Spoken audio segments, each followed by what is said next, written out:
اور اگر چلیں آپ نے قرآن مجید بھی ہے، لیٹ سپوز کہ چلو قرآن کی آیت ہے، تو کیا یہی طریقہ سکھایا کہ قرآن مجید اپنے گلے میں ٹانگ کے انسان گھومے؟ اگر یہ تعویذ چاہیے تو میں آپ کو اس سے بہتر تعویذ دیتا ہوں.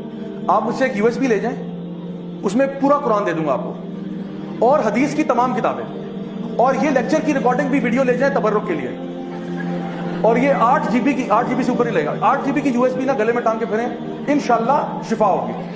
تو قرآن کا قرآن، حدیث کی حدیث. وہ تو بیچارہ غریب آدمی ایک آیت لے کے گھوم رہا ہے نا، آپ کے پاس تو پورا قرآن و حدیث ہے. اگر آپ پہ اللہ کی حفاظت نہیں ہوگی تو کس پہ ہوگی پھر؟